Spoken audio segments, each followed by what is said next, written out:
Hey everybody, welcome to the Raptors weekly podcast slash draft check-in. It's been nebulous, okay? We can't really tell what any episode is going to be lately.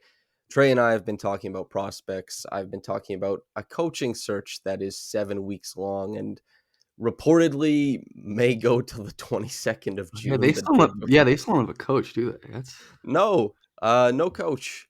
There's a few names that have been floated around. Some people are certain it's this guy. Some people are certain it's this guy. Most camps are either certain on Kenny or certain on Scariolo, from what I'm hearing.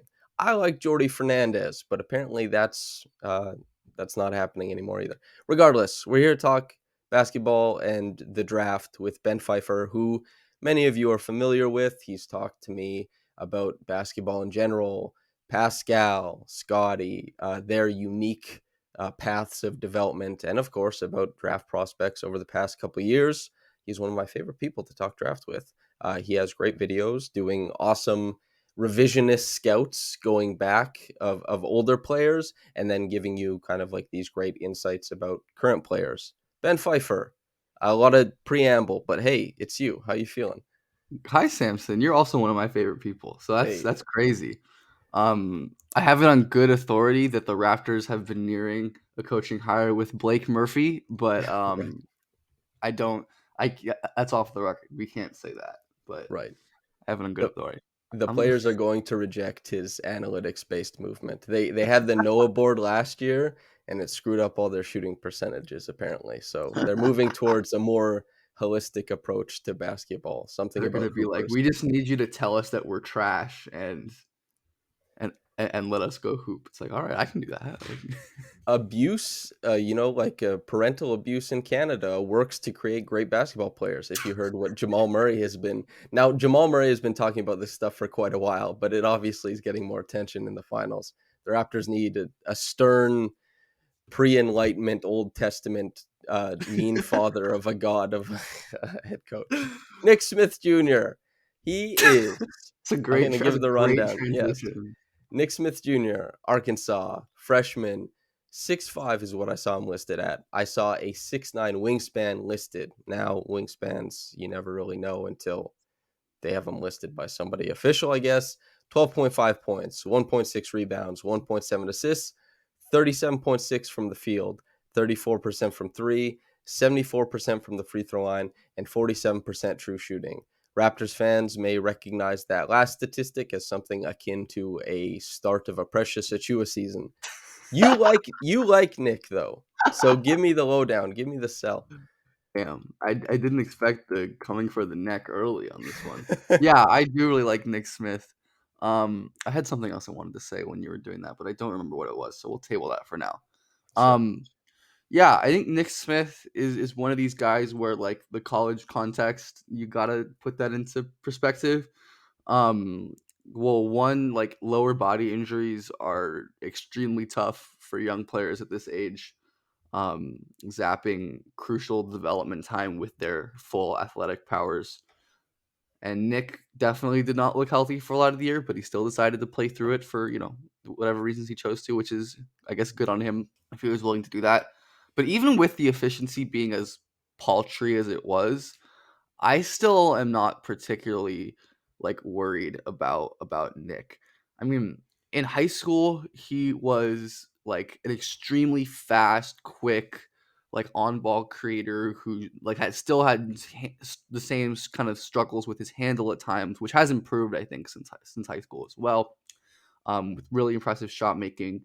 His touch and like off-ball play are the two like main like offensive features of his game. He's like one of these like maxi hero like Trey types where like any shot he takes from like 10 foot at any angle, no matter how fast he's traveling, he's just gonna go in.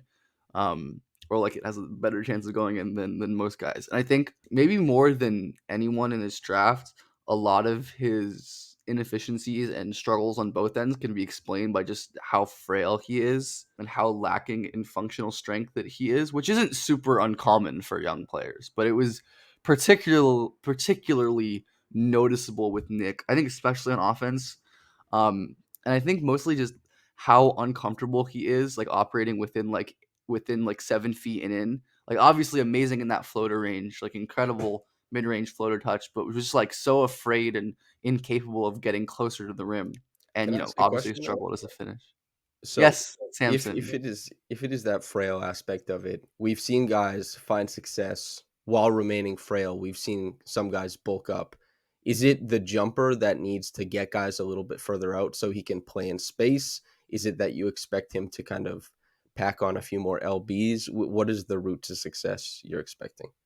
So I think the main way that strength is going to help him, at least offensively, is just like being more sturdy on his drives because that's like such a limiting factor at the moment. I think his jumper is going to be fine. Took a lot of threes, like the touch is great. Takes a lot of really difficult shots both in and outside of the arc, and that probably will wherever he goes next is his usage and his shot diet and stuff is not going to be as high as it was at Arkansas because he did have like a pretty high offensive load when he did play. Just cause, especially because that team had like no spacing and nobody who could score aside from like Ricky Council when he was feeling it. He was asked to do a lot, and there are plays where because he's not like the quickest guy in the world, but he has pretty good burst, like pretty good acceleration, and like his top speed's really good.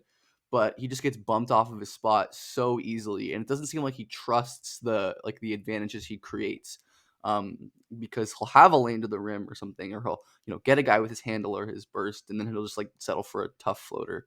And I mean, it's easy to imagine like because you do see him just get bumped off spots so easily. So I think the strength there is going to help him get all the way to the rim, help him be more patient, and hold his handle longer on drives. And I think that's a really that'll be a big determiner of his upside and how good he ends up being. Because I think as just a pure like off ball scorer, off ball player, he's going to be fantastic.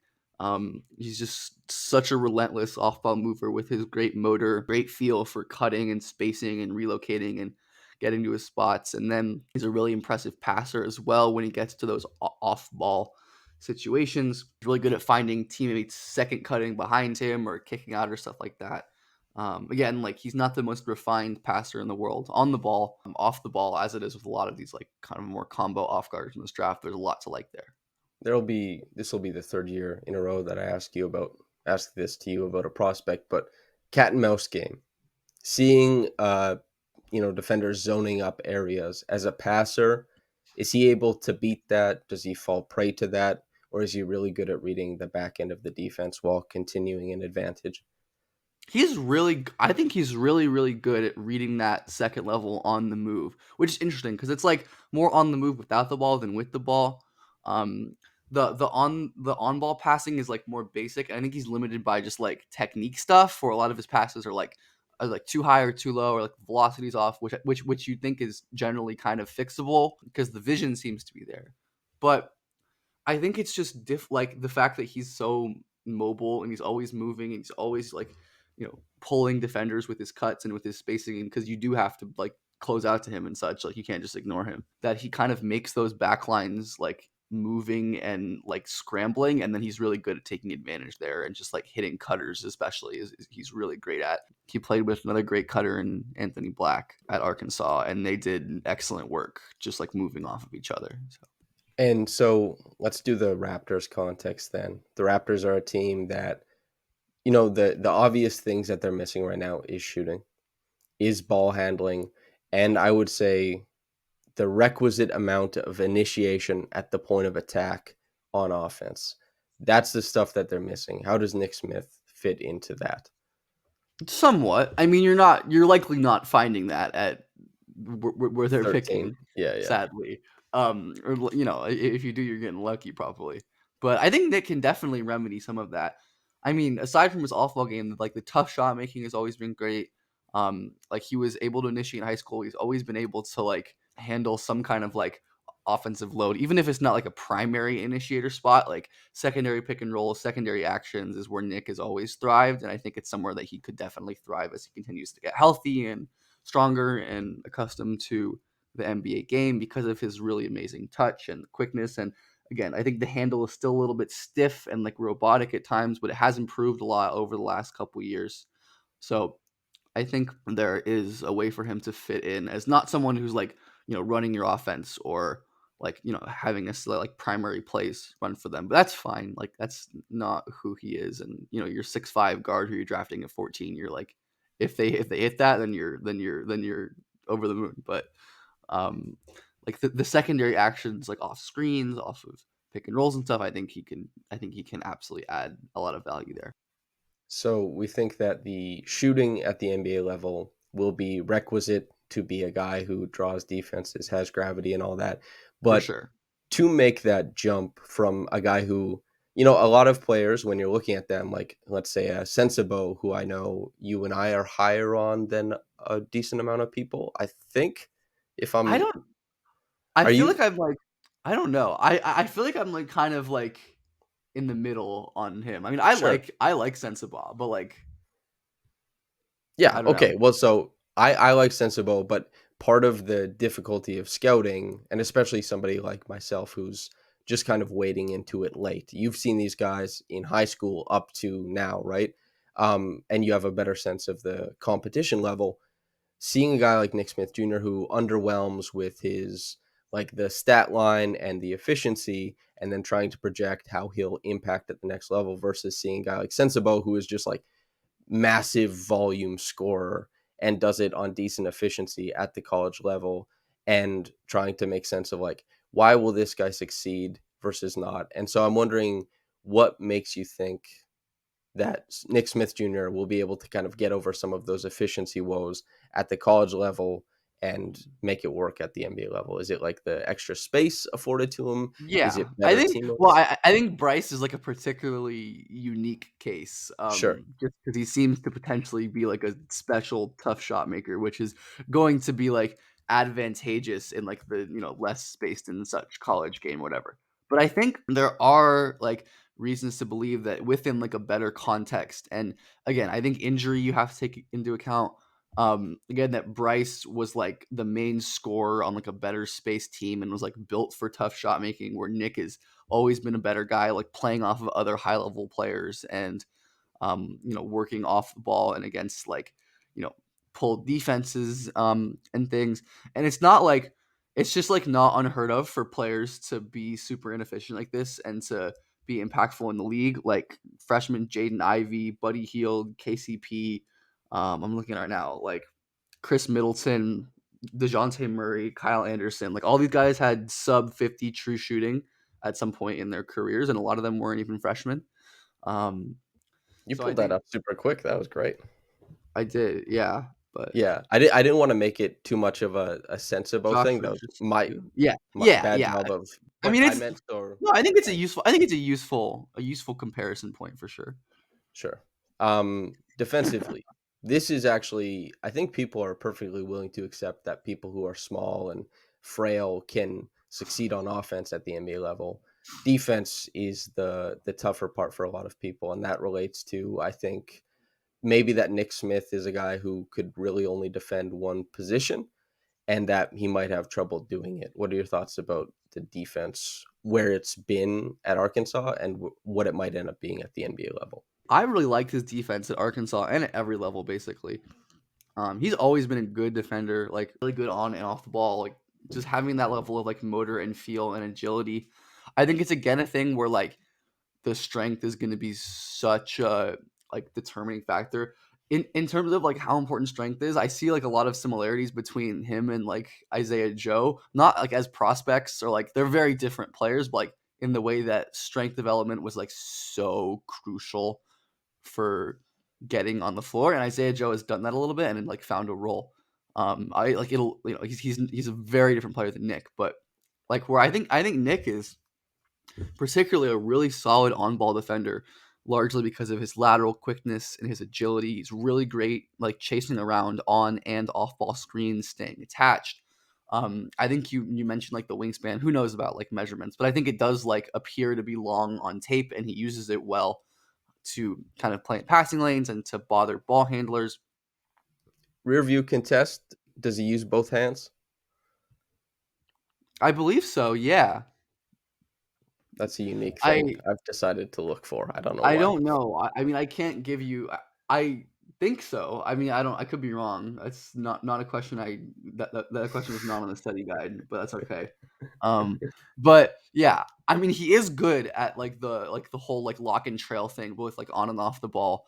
because he's like has the foot quickness and like the agility, and that's part of where being like leaner and frailer gives him an advantage where he can like get skinnier on screens really easily. And that's always like the balance. Like, how do you bulk guys up without harming the mobility aspect? Because that is really impressive at this point. Where Mm, and then like off the ball, he's like pretty solid.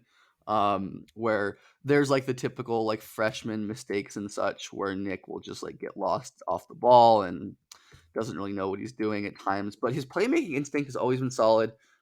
He's always had like kind of a nose for the ball off of the ball because of his like general feel and like the length and the positioning. I could definitely see him as he continues to, get stronger, not get bumped off so easily.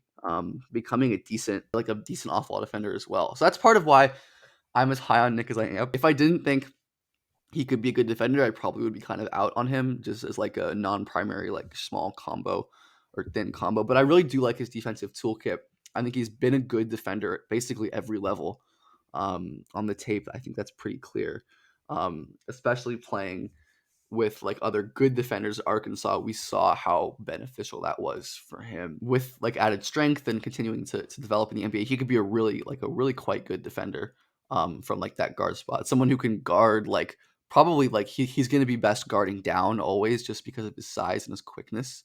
But with the length and against less dynamic, like 2.5, 3 type players can potentially guard those as well as being just a really good screen chaser, which is so important in today's NBA. Like being able to get through dribble handoffs and ball screens and stuff like that. Also, like one of the youngest players in the draft too, who has like had injury stuff, like just like a lot to like. yeah, that's good to hear because I haven't heard that much positive stuff about Nick Smith's defense. So very cool to Right. hear.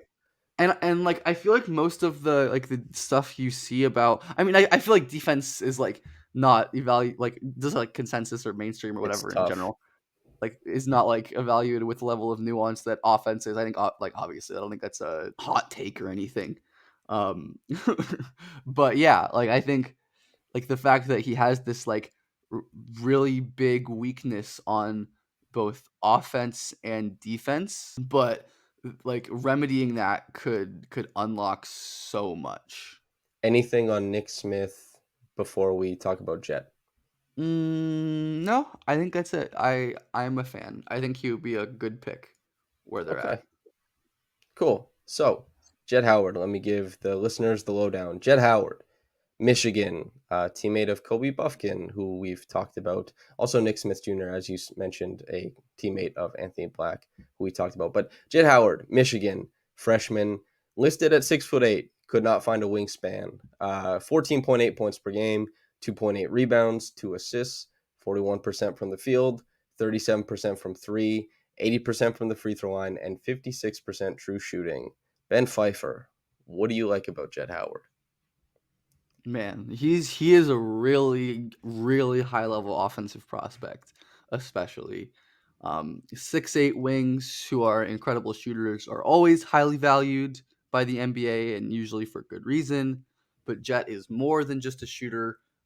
Obviously, the shooting is like the main cornerstone of his game. Just ridiculous, like shot making volume, efficiency, both inside and outside the arc on mid range pull ups, mid range movement shots, deep movement threes, going left, going right, going forwards, going backwards, pulling up as well to work through that. Again, like the shooting is fantastic. I don't think that's really much of a question, but what else he brings on offense, I think, is what makes him such a good and like lottery level prospect. Because if he was just a shooter, he probably wouldn't be that.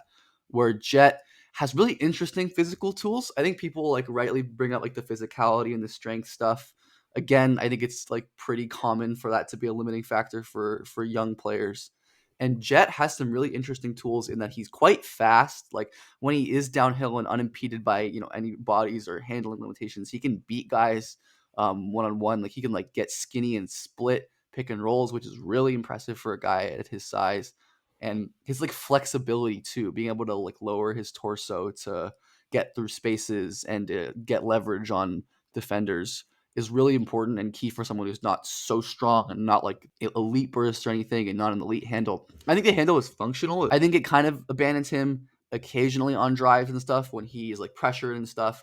But when he's just like operating, kind of working in basic pick and roll actions, just like running offense, the handle works. It's functional. He's able to create for his like mid range jumpers, and as he continues to add strength and to work on his just like ball control and such, he's going to be able to use his great physical tools to get closer to the rim and to get better shots. And then that strength again is just going to be like how much can he get to the rim and how much can he be like a finisher. But one, I don't know how much that like super matters for his role, just because like if he's someone who kind of like Nick is just going to be probably someone who you're having off ball, running off a lot of screens, ideally. One, he's really good like curling to the rim already. A very good passer out of those actions as well. Someone who can hit the roll man off of that curl, who can kick out, who can like reset to a weak side shooter. Just like a very complete offensive toolkit for Jett, which I think as like a 6'8" freshman aged wing is always impressive, and for me is definitely undervalued. And I think a lot of the problems with Jett like are very fixable in terms of his like developing his strength, which like is better than Nick. Relatively, I guess Nick is just really weak, but and like not like so far behind. His handle, I think most of the issues are just kind of ball control related, not like decision making or athletic tools, just holding onto the ball when he's able to like do his moves and such. Like he's a good decision maker as well. Just like a very complete offensive player who he could have struggles at the rim, especially early in his career. But I don't think those are like damning and are going to be terrible as well. That's like the main sell for him. Defensively, there are definitely issues, but like unlike Nick, when you're like legit 6'8", 6'8" plus, that becomes a lot less horrible to kind of stomach.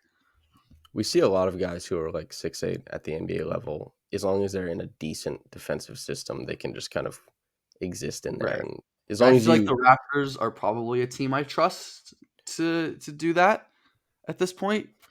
well, I guess it depends on what the Maybe. team. It depends on what the team looks like. It depends if Right. I mean, I they guess hard to know at this point, but like they're historically at least. yeah.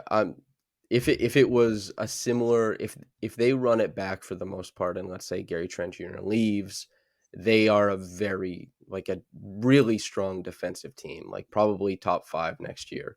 I don't know how likely that is, but and I don't know who the coach is going to be, so we don't know about defensive principles yet. But yeah, 6'8" guys are a lot easier to make work. Right. The And I think handle. definitely, as you mentioned, like having a great defensive team and like the Raptors being a team who needs that like dynamic offensive presence, it's like you can afford that. So the fit with the Raptors, you like it on both sides.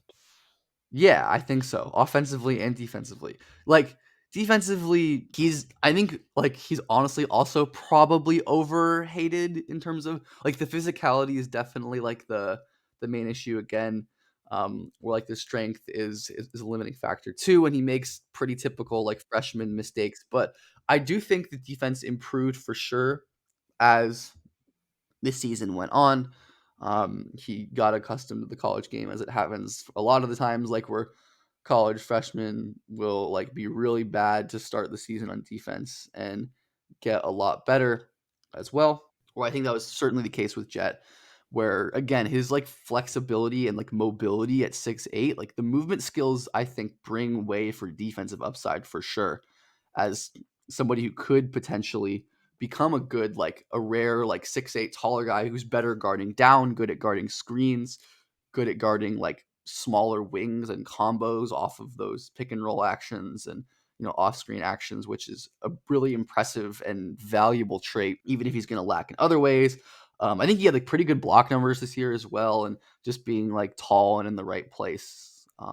So yeah, like I don't think Jett is ever going to be like a great defender or like a high level defender, but when you have someone with his offensive skill set, it's just like get to neutral, get to someone who's not actively taking away from your team on defense.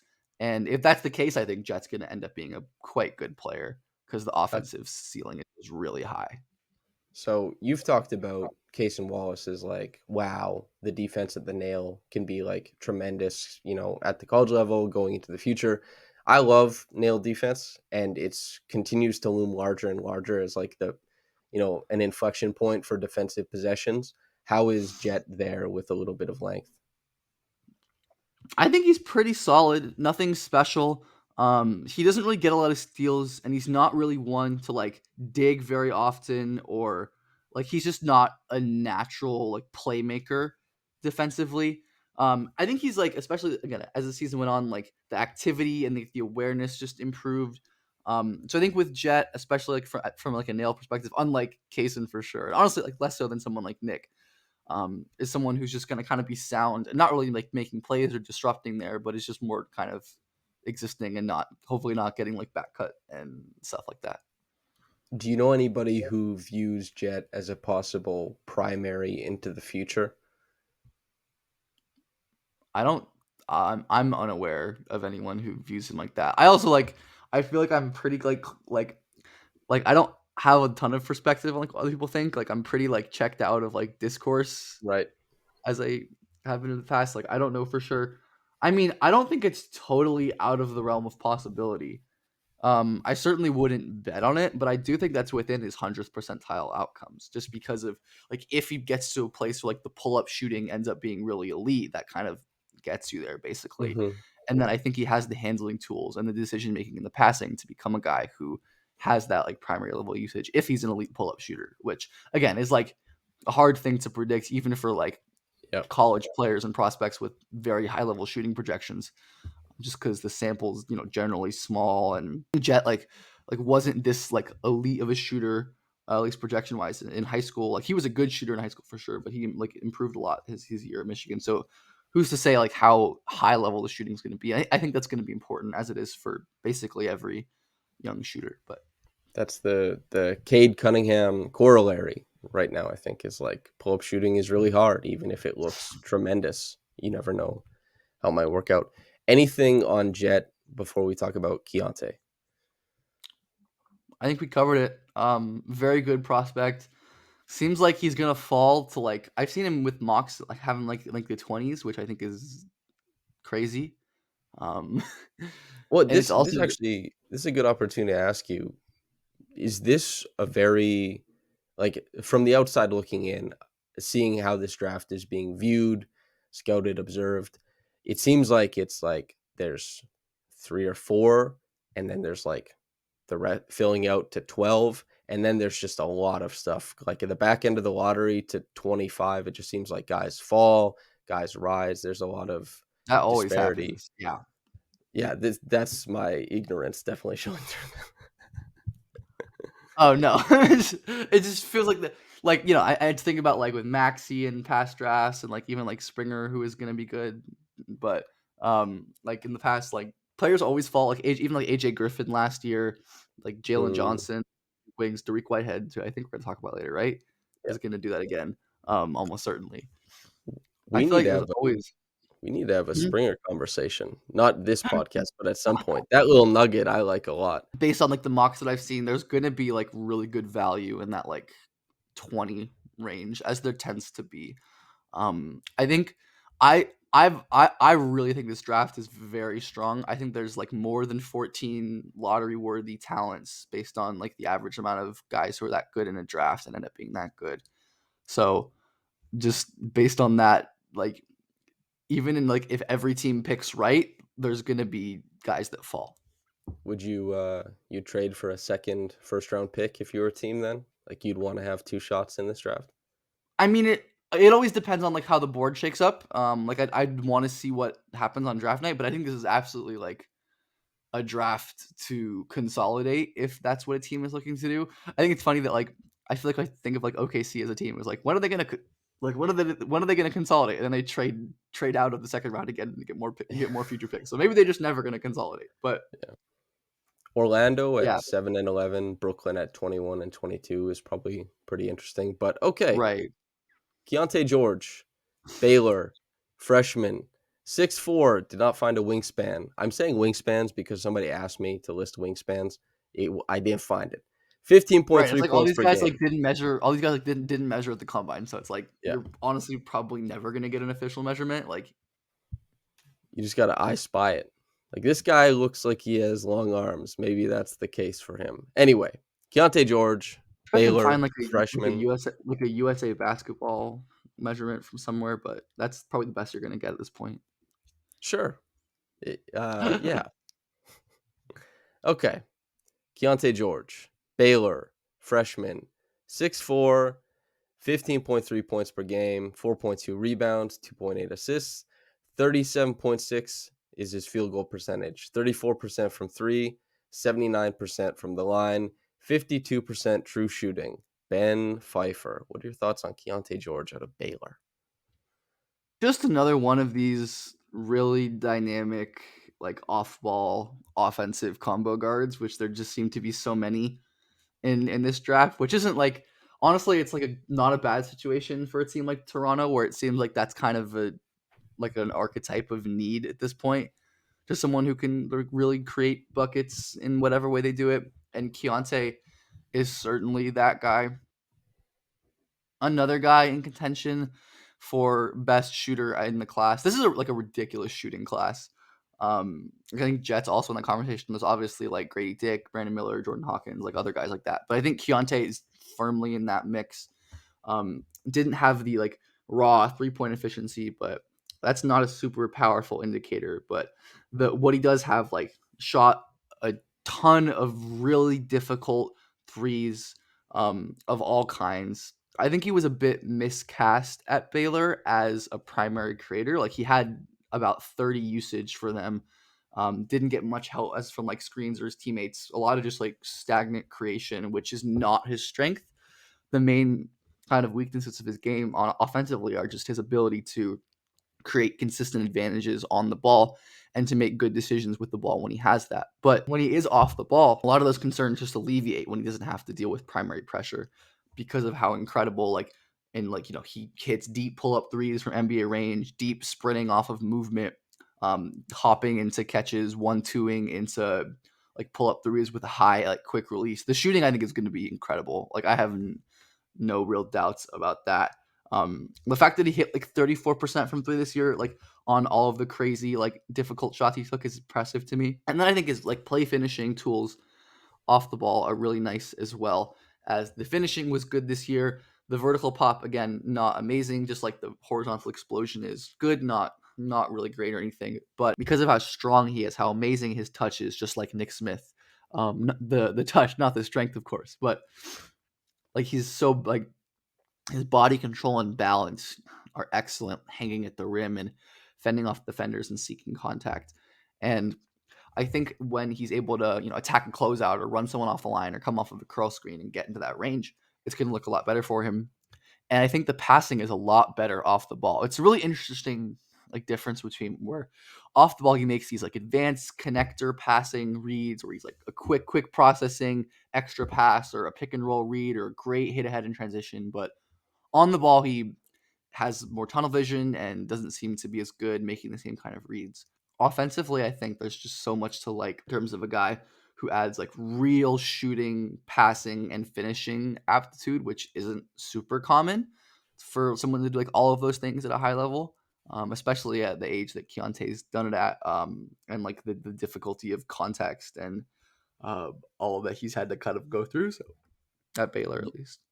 Do you think that guys between, like when you talk about like maybe Gabe Vincent, who is shorter, but guys under 6'7", who can give you a pick and roll, who can work in all these extra little things and can shoot with movement, do you think that the Heat, their success this season is going to make teams kind of like really lean towards that? Like, oh wow, it is really nice that Jimmy Butler can just be a screener on this play and can go to the opposite side of the floor, and we'll just like Gabe Vincent will hit a pull up three, or we can run like a ton of DHO stuff because these guys really give a shit about running around the screen and like finding space. Do you think that like the Yeah. Jordan This is Hawkins, Keontae George, like this all is these? what's good about, like, such a large percentile of the highest level offensive initiators being enormous, either as wings or as straight up centers. Because being able to pack your initiator slot into someone who's also, like, a larger defender just opens up so much room to have non-primary guards, especially ones who aren't elite defenders, which you kind of couldn't, like, again, it's always hard to do, especially if you have like a guard size creator. But yeah, I think Keontae playing off of someone who is like large and can create advantages and get to the rim, that's a perfect kind of player who can take pressure off, be like a release valve as a spacer, can run those secondary pick and rolls. Like I think like a lot of like Gabe Vincent does. That's a good pull, and it's one of my favorite guys for sure. Gabe Vincent is great. Someone who can like run a secondary pick and roll and be really effective scoring in like that mid range floater area as well. I think in terms of like shot creation and tough shot making, he's incredible. Again, as it is for a lot of these prospects, it's about like not needing to do that as much or finding easier shots or easier looks. But the tough shots Keyonte is great at, and as it is expected for most players, especially ones in the kind of role that he had, that load is going to go down. Especially considering like the range that he potentially is going to get drafted at. Like, there's a good chance he gets drafted to a team that has like Gideon Shea or Zion and Ingram or Pascal Siakam or LeBron or like someone like that, you know? So like I think it's a good situation for him and for all these guys pretty much. I have a question. Do you I have think an that answer potentially. OKC should like make the move now? Like, do you think they should try and get a star for this upcoming season? No, No, definitely not. you'd wait. Interesting. I would wait. I don't think they need to. Like they don't have they like most of their core they have like under contract for quite a while. They're not in a rush from that perspective. I think like the reason you'd make that is like if you can consolidate into someone who just like is really perfect, then I think you always basically always do it regardless of like what team it is. But I think OKC is in kind of a position where they can keep waiting, like where there's someone who like, assuming all of their guys develop as Shea and J Dub and Giddy and them continue to develop as young players do, and Chet is good, like a team who probably makes the playoffs this year, um, regardless of any developments. And I think just that playoff experience for a young team is really important as well. I don't know. I don't think they have to. Um, if someone becomes available who is like really perfect, then of course I think you always. I think that's what's so good about them. It's like they have the tools to go for that whenever they need to or whenever it comes up. Like they don't have to do it right now, especially because of their good contract situation and because of their pick situation. I wouldn't be rushing to make a move like that. That I makes just don't think sense. you need to. But if again, like if I have no idea who would be perfect, but if like someone theoretically was like, So the reason is that there's like a smattering of, now I'm gonna dead this conversation after I say this, but there's a smattering of uh Toronto fans that are wondering if like Pascal is the I had partner a for, yeah. yeah, So I had a feeling you were gonna say that. anyway, Keontae That would George, be someone who that would be pretty good for OKC. I can't lie. and also another OKC thing. I don't know That's why, one but who I would potentially be like, okay, maybe you put in your chips for Pascal, but J Dub plays perfect basketball. I've never seen someone play more perfect basketball than he does, given their he's tools. so Just sick. as an aside, He's Keontae so sick. George, as you mentioned, it's hard to get plus defense out of a smaller guard. What is your sense of Keontae George's impact on that end at Baylor and into the NBA? Yeah, his impact on defense is currently inconsistent. It waxes and wanes as most freshmen do. I think he was definitely like below in terms of like awareness and consistency. I think the biggest issues for him are like when he has to cover big areas of ground and change directions, like his hips are pretty wide, his feet aren't super quick. And then when you combine that with general like issues with his awareness and general defensive feel and instincts and positioning, there are definitely concerns. But there have been worse defensive prospects or college level defensive players at that age who have become fine defenders in the NBA. And Keontae has these outstanding physical tools. He is so strong, and there are moments where he can like lock in at the point of attack and slide in one direction without complex flipping his hips and such versus quick guards and be really effective walling off. And he does have flashes of like jumping passing lanes and being able to use his kind of size to just muck stuff up as well. So, and I think he was also probably a better defender in high school too, which was interesting in AAU. But than he was at Baylor, which is a notoriously like difficult defensive scheme as well to get right, especially for freshmen. which we just like don't really see very often going to Baylor at this point. But I think Keyonte again is someone who I think you is a totally reasonable bet to be fine on defense. Like I would probably expect him to be fine on defense. Like his like median outcome is probably around like a neutral defender, which is kind of what you want, I think. Yeah. I think he has like the tools if he's in the right role. He isn't asked to play a big like off ball moving playmaking role, kind of more zoned in, like guarding the point of attack. Simple like backside defense. I think he could be someone who's solid at the nail as well as he continues to develop because of like the strength, his ability to be so strong with the ball that there could be a solid defensive presence. And again, with these guys, obviously like not being 6'8", like Jett hurts him, but much stronger. And when you have these dynamic offensive players, especially on a team like Toronto, assuming they keep everyone, where you have your like big initiator who means that you don't have to play a guard size initiator and you can have worse defenders because you can play more bigger players and more bigger defenders. You can get away with these bigger lineups. You can have room for someone like Keyonte, who isn't a primary creator by any means, but is really valuable in the role that he does kind of add on to what like the primaries would do. So Just to hammer down on the shooting a little bit, the how do you account for, or like, do you look for indicators, or is this just kind of you like what you're seeing as far as trying to, you say there's like a bunch of really great shooting in this draft. Keontae is also included in that, but some of the guys who are considered at the top end of shooters in this draft have like much better numbers. How do you bridge that gap for him to be included, and like what indicators do you look for? yeah, so shooting projection is really difficult, obviously, especially with college freshmen, just because of how small the samples are.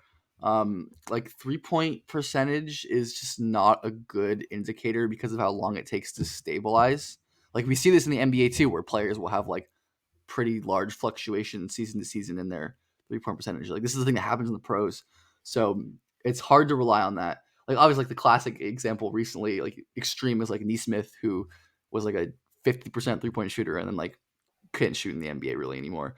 I don't think like that's obviously an extreme example, but I mean, what like Keontae took 228 threes, which is a lot. I think that's one of his big selling points is that he took 14 threes per 100 possession. 55% of his shots were threes. Most, he was a super willing and confident shooter, and that's a great indicator as well. And I talked about shot versatility, which is also a really important indicator. It's like, can you do more than like just catch and shoots or just like pulling up and pick and roll? Because in the NBA, you're going to have to do a lot of different kinds of shooting if you're going to be a good, meaningful shooter, especially if you're not a big. And Keontae being someone who can shoot from NBA level range off of movement, off of pull ups, different kinds of pull ups in the mid range as well, these same kind of shots. That's an impressive indicator. Touch is always a hard one because like there are guys with great touch who just never shoot, but it I always is a good bonus aside. I Um, tried to ask Steve Clifford about that this season because I knew I wanted to get a good answer because I knew people still had thoughts about LaMelo and touch and playing in Australia. And so I asked Steve that's a Clifford, and so I was like, how do you go about trying to project touch? Like, and he was like, Australia is full of a bunch of big bastards, man. Like they're gonna pound the hell out of you, you know? And he was just like, and he was small then, and he was like, he shoots the hell out of it now. He works a Yeah, I lot. mean, I think that's like a classic example of someone who like the numbers were never good until they were, but kind of Yeah. people always believed like that he would be a great shooter, um, because of his great indicators as someone who took a lot of difficult threes, a lot of different kinds of threes. Obviously, the special touch. Um, I think again, and then I think like people always talk about free throws, which in my kind of research and stuff like are probably less powerful of an indicator than other ones. A lot of times, one because they're like the small sample, and two because they're like tied to volume too, very much as well. Free throws are a lot more stable though in a small sample than threes, but it also seems that unless you're Might it be that free throws are a really good indicator if they have high volume, but it's hard to like you there could be a well, guy right, who's that's what ready to be a great shooter yeah, but I was doesn't gonna have it. say, like, free throws are a good, like, building on to a case where I Yeah. think unless your free throw percentage is really outstanding in either a positive or negative way, then it's generally not much to take away. Like if you have a guy who's like a good shooter, but is like a horrible free throw shooter, which doesn't really ever happen, then I think like they're pretty like it's pretty rare that guys like sub like 60 or whatever from the line and end up shooting. And it's the same where like it's pretty rare where guys like below like above like 88, 89 like don't end up being shooters. But if you're in that like middle range where Is most Westbrook players end up maybe being. the is Westbrook maybe the only player who was sitting like so consistently above 86% as a free throw shooter who wasn't also just like a knockout from 3? And I know I his free don't throw know if fell he's off later in his career, right, but yeah, but he was always an amazing free throw shooter early in his yeah, like, he was a good free throw shooter early in his career. But yeah, I mean, he's the only yeah, guy like I I can said, think like of. it's like weird anomalies, I think is what free throws are like quite good for, being a predictive like indicator of like shooting. Like again, we talked about this before, but like Siakam was like a very middling free throw shooter in college. There are a lot of like random shooters who were very middling free throw shooters. Like Joe Harris was a bad free throw shooter. KCP was a bad free throw shooter. Like a bunch of random guys who were bad, like or middling free throw shooters. Um, so yeah, I think it's just like in the extremes, the free throws can matter a lot. Um, especially like if you're like not already a shooter or something. Like again, like you're basically not gonna find anyone like sub 60 or whatever free throw. It's gonna end up being a shooter. Like it just doesn't happen. But Yeah. um That I think that brings us to we're except talking for about maybe except for maybe OG. I think OG was actually that low, but OG in college, is he, he's he's a obviously weird a unique, weird case, a yeah. very unique situation. But So we're talking about how hard it is to project some things given lack of volume. And now we're about to talk about Dariq Whitehead, who is like hardly any volume. Dariq Whitehead, Duke. Freshman, 6'6" is what I saw it listed as. Is his height. I saw a 6'10" wingspan listed. 8.3 points per game, 2.4 rebounds, 1 assist, 42% from the field, 43% from 3, 79% from the line, and 55% true shooting. How do you start disentangling this low volume guy from Duke? What's the feel? I I also side, I have some wingspan numbers from my Sure. wingspan plug. Um, Nick 6'9", Keyonte a little over 6'5.5". Jett measured 6'8", um, 6'8" in 2019, which is a long time ago. Like I mentioned, um, a lot of these ones are gonna be like old from like USA camps or like Hoop Summit or stuff like this. But there you go. Cool. So Dariq, Dariq. yeah, Dariq is awesome. I think like significantly more than Nick is like an injury questions guy. Because like Nick played like a lot. I think Nick played like a good amount more than Dariq. At least it feels like he did. In terms of role and like minutes too. Actually, no, Dariq played more games, but I think his like role and minutes was definitely a lot lower for sure. But just a guy who like I think it's good and bad when someone like a prospect's concerns from pre-college tape are like very obviously due to injury. Obviously bad because like zapping athleticism and being hurt is not good for basketball players, but it is good in the sense that the things like there aren't other struggles that are compounding this. Where Zariq in college, in high school, AAU, legit primary initiator, on the wing, super explosive vertical athlete, incredible shot maker, pick and roll passer, all of this stuff. And then he just couldn't finish, he couldn't jump at all. Like very, very clear that he just was not comfortable getting off of the floor in college, which is a shame. And it's unfortunate because like this definitely seems to be like an important time for physical development. Again, like definitely a lot of weird parallels with AJ Griffin, who like they're very different players, but another like super freak athlete in high school and AAU who is not really that anymore already, but is still going to be a good player because of other strengths. And I think Dariq is the exact same way, regardless of what happens with the athletic tools. And Dariq has had less of an injury history than someone like AJ anyway, outside of this season too, where he is an amazing shot maker, and we saw that this year at Duke, where Again, took a ton of threes, was comfortable like taking pull-up threes off the dribble, some light movement stuff, which is really impressive for a strong 6'6" wing, of course. His passing, I thought, was really impressive as well. His passing was great in high school and AAU, and his passing was pretty good in college too, especially as the season went on and he got more comfortable. Really great attacking closeouts, finding pretty tough like laydowns and high level interior passes too. This is a really good foundation, just that for offense as well, because that it does seem like the interior scoring and that stuff is going to be a big missing piece for sure, which is the thing where like I have Dariq in like top 10 range because he's that level of talent, and I don't have any like special insight on the medicals. Where it's a thing where if he falls, presumably just because like a bunch of teams medical red flag him, then like whatever, I guess. Like it sucks, but I don't know what to say about that in terms of like criticizing it. But like, I mean, we see like a guy with like MPJ, who was presumably medically red flagged by lots of teams before Denver, and it took him a while to like be consistently healthy, and it's paid off in a huge way. Where I think Dariq, it would the impact would look a lot different just because they're wildly different players, but same kind of thing where I think the payoff is certainly worth it for a guy with like legit dribble pass shoot skills on the wing who also projects to be a certainly positive defender, which I was really encouraged by the fact that Dariq was good on defense in his freshman year, despite the issues with his physical and his lower body. On the ball, just so solid, really quick, laterally, can flip his hips impressively for a guy of that size.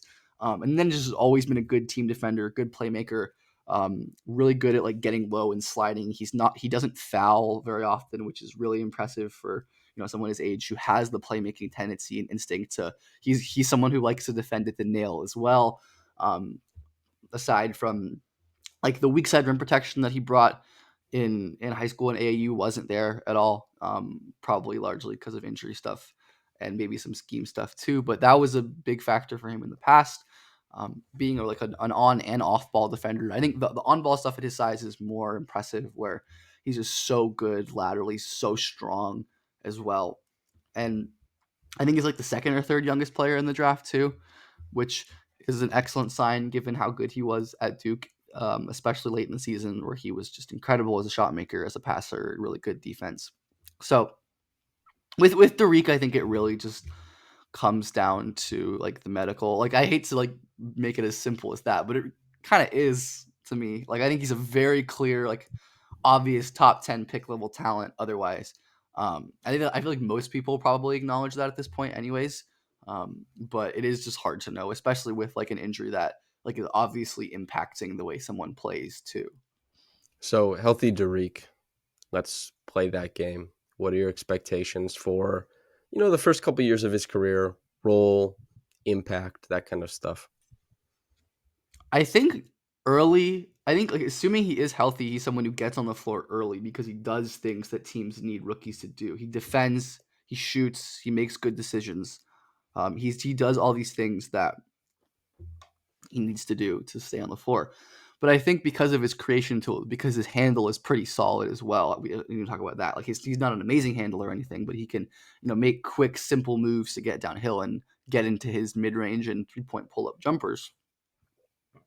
Someone who in a year or two, like a couple years, could imagine him taking on like an actual creation load as someone who is like didn't get to showcase this much at all at Duke, largely because of his like opportunity, but can really like operate in the pick and roll as a passer and as a scorer. That was like a notable strength of his at Montverde and AAU and UIBL. As someone who just like is a really great shot maker, as again, like this is not something new. Like the last at least 2 years before college, his shot making was fantastic. So this is not a new thing for him at all in terms of the shooting, the passing. None of this is new. This is all what you expect from Tariq. I think just because of what he's good at already, and the fact that I think he projects to be a good shooter, a good passer, a good defender early in his career, someone who can play without the ball. It doesn't need plays ran for him. It's just going to kind of exist within that system. And then as someone who's had this impressive growth curve as a creator and has definite upside, is maybe not like an elite advantage creator, but like the pull-up shooting at size could be really high level, which as we talked about with Jett, just unlocks so much. And if we're playing the he's healthy game, then like someone who is potentially an explosive finisher at the rim, someone who can score in the mid range, like scoring craft stuff, will develop as he continues to be a primary, as it does with like most of these like athletic wing types. But there's just so much to like there in terms of like on and off ball defense, offense. Like it's all there really. And it's a shame that he's had to deal with the injuries that he has because he's just such a good player regardless. Order of preference for the Raptors across these four players. Man, I think they're all like pretty close. I mean, I think my like Dariq won for sure, but that's with the asterisk, of course, just because you know maybe they just don't want to take a guy with his medicals, or maybe they find something that they're like more concerned about than we would know. But Dariq would be my first one, I think for sure. Um, Man, it's tough. I think all of the other three to me are very close and kind of just depending on what you want. So I think at this point, if I have to pick an order, I think I'd have Keyonte as my main preference, just because of like how dynamic and offensive player he is in ways that I think Jett and Nick might struggle, and because I don't think the defensive concerns are going to matter as much for a team like Toronto. Um, and then I think I'll go Nick and then Jett, but they're all like right there. I think Yeah. whether they want someone like Nick with more defensive upside, maybe more passing and like off ball moving stuff with the touch and intermediate scoring. If they want Jett, they want someone more of a shooter with the size, with the kind of secondary upside as well.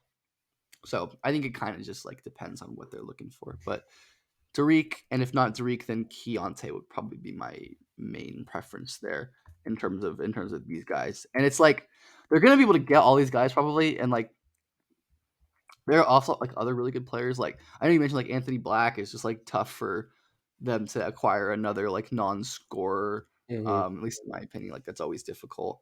Um, When Trey and I but talked yeah, about Anthony and Kaysen, we did an episode talking about those guys. Yeah, your videos are referenced in the episode for what it's worth, but we both settled on Kaysen being a little bit better of a fit because I do because when on the Trey episodes, this one I didn't get to watch a bunch of film on these guys, but on the Trey episodes, I sit down and I watch a lot of film. So does Trey. I thought that Kaysen's jumper, I believe it as a catch and me shoot guy, too. and Me too. Anthony, I'm like, I'm not super sure. Although like the Yeah, passing video you made with Anthony was awesome. He's yeah, really he's a clever, man. really sick passer. Like, Yeah. I think like so often it's not as simple as like this guy just needs to be catch and shoot and he'll be fine. But Anthony Black, I think it really is like he just needs to shoot or like be like Yeah. okay as a scorer because he's so good elsewhere. Where I mean like I just definitely prefer Kaysen as a prospect, but like that's mostly because of how much I like Kaysen, not because of like Yeah. disliking Anthony Black. I think Anthony Black is sick, but yeah, I agree with you. I believe in Kaysen's jumper for sure. Yeah. That feels like a podcast. Lots of great insights, Ben. Thank you. Is there anything you want to say about any of these guys before we say goodbye to everybody? I think I'm good. I think, as I've mentioned on before and many times, like this is a great draft, and I think most of their options are going to be good. I don't think there are many ways the Raptors could go that would really be a bad pick, or like something that would just be really off value or weird. Um, I think they're in a good spot. This is like a good draft to be picking in the late lottery. So Nice. That's hey, I love hearing that because I want to cover cool and good players. So my fingers are I'm crossed. hoping that's the case. Yeah, Yeah, me too. That was kind of a like last year. yeah. I Maybe was Grady Dick cut. will fall. Who knows? Man, you really like Josh as well, Codanera, and he said he thought that Grady might be like a top 5 player in this draft down the line. So I I believe took that. that Yeah. I took that to heart. I was like, that's He's not meaningful. gonna. I really don't think he's gonna fall to.